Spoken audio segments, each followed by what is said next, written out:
টানা অনিশ্চয়তার মুখে জুলাই থেকে সেপ্টেম্বর পর্যন্ত দেশে বিনিয়োগ কমেছে ৭১%। তার ছোঁয়া লেগেছে বিনিয়োগের সব সুবিধা নিশ্চিত করা ইপিজেডগুলোতেও। একই সময়ে ইপিজেডগুলোতে বিনিয়োগ কমেছে ২২.৩৩%। সোমবার গণমাধ্যমের সাথে মত বিনিময় অনুষ্ঠানে এ তথ্য তুলে ধরে বেবজার নির্বাহী চেয়ারম্যান জানান, শুধু দেশেই নয়, সারা বিশ্বেই বিনিয়োগ পরিস্থিতি মন্দা।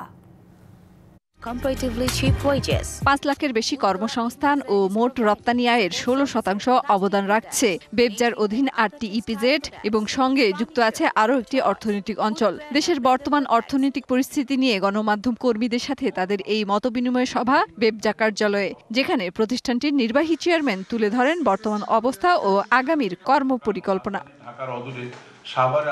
বেবজার মতে ২০২৩-২৪ অর্থ বছরে দেশের মোট সরাসরি বৈদেশিক বিনিয়োগের ২৯ ভাগে এসেছে তাদের হাত ধরে। তবে নানা অনিশ্চয়তায় বিনিয়োগ কমে আসার ধাক্কা লেগেছে এখানেও। এই যে বিনিয়োগের গ্রাফটা, বাইরে আমরা বলছি 71%, ইপিজেড এর ভিতরে আমরা বলছি 22.33%।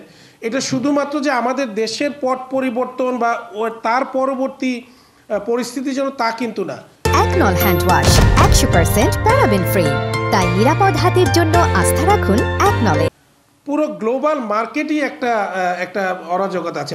যশোর ও পটুয়াখালীতে বেবজার আরও ২টি নতুন ইপিজেড চালুর কাজ শুরু হলেও সেখানে পানি ও গ্যাস পুরোপুরি নিশ্চিত করা সম্ভব নয়। এ নিয়ে প্রতিষ্ঠানটির নির্বাহী চেয়ারম্যান বলছেন, বাস্তবতার চিত্র তুলে ধরেই তারা বিনিয়োগকারীদের আহ্বান জানাচ্ছেন। এখানে সক্ষমতা আমাদের পক্ষে সম্ভব হবে না। আমরা ক্যাটাগরি করি যে আমরা ওয়েট ফ্যাক্টরি আনবো না, আমরা আনবো ড্রাই ফ্যাক্টরি, যেখানে পানির প্রয়োজনটা নাই বা যেখানে গ্যাসের প্রয়োজনটা নাই, এরকম। ইপিজেডগুলোতে একই রকম শ্রম আইন করার বিষয়টি নির্ভর করছে শ্রমিক ও মালিকদের উপর। আমরা কি চাচ্ছি ওটা কিন্তু ইম্পর্টেন্ট না। ইম্পর্টেন্ট হচ্ছে ইনভেস্টররা কি চাচ্ছে, শ্রমিকরা কি চাচ্ছে, আইএলও কি বলছে।